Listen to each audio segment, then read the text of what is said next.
Imagine walking into a room full of the top 1% and bragging about having zero debt.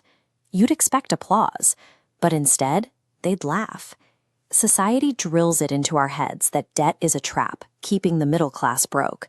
Yet the ultra-rich use that exact same financial tool as their primary engine to build massive empires. This chart shows the division between two completely different things: bad debt and good debt. Taking a massive personal loan to buy a depreciating luxury car or an expensive wedding will destroy your wealth. But avoiding leverage entirely carries a hidden penalty. Using equity, your own cash, to fund your growth is mathematically about 3 times more expensive than using low-interest bank capital. The elite investor doesn't hoard their own cash to run operations. Instead, they rent capital from institutions. Achieving real scale means mastering how you apply that rented capital, ensuring your ambitions are never limited by the exact balance sitting in your savings account. Let's look at how this math works in a business context. If an average person has 1 crore rupees, they will proudly use their own money to start a 1 crore business, completely debt-free. This diagram breaks down the high-status alternative. An elite investor uses 1 crore of starting capital to borrow 2 more, scaling a 3 crore enterprise. Your capital goes in first to prove sincerity. Then, your business operations must generate a higher return than the interest rate. If your operations yield a massive return and the bank only charges a small fixed percentage, you keep the difference. In this model, the borrowed money acts purely as a performance enhancer, allowing your business to accelerate well past the ceiling of your personal savings. This logic applies directly to personal wealth too. When billionaires need cash, they rarely sell their assets. When Elon Musk buys a mansion or funds a venture, he doesn't sell shares, because selling immediately triggers a massive capital gains tax bill. Everyday investors can execute this exact strategy.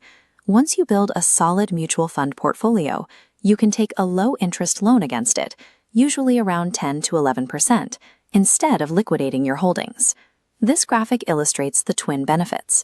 You block the capital gains taxes entirely because you technically never sold the assets, all while your original money stays invested and continues to compound in the background.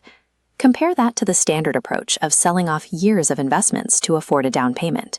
That instantly stops your compounding engine and hands a portion of your wealth straight to the government. For an educated investor, the interest paid on that loan acts as a cheap insurance policy, a shield that protects the momentum of their wealth generation. The highest tier of this strategy involves accessing capital without paying the standard interest rates typically associated with a loan. As the strategy map shows under Advanced Techniques, you can pledge your existing mutual fund ETFs and safe government bonds directly to a trading exchange. By perfectly matching your equity and your safe debt in a 50-50 ratio, the exchange grants you margin limits without charging interest for the duration of the trade. Moving down the nodes, you take that collateral-based margin and deploy it into technical derivative trades, seeking to generate additional monthly income while your initial capital remains fully pledged.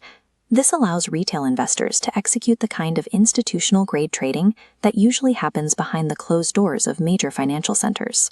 At this level, the objective is to maximize the utility of the assets you already control by removing interest as an expense, provided you can navigate the technical risks of the market. Debt itself has no moral alignment. It is simply a mathematical tool that amplifies the financial literacy of whoever is holding it. In the hands of someone impulsively financing a lifestyle they can't afford, it destroys wealth. But when applied strategically to scale a business or protect assets, it multiplies it. Financial independence happens the moment you realize your rented capital can work far harder and scale far wider than your own physical labor ever could.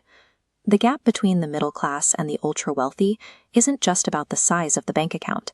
It's about the technical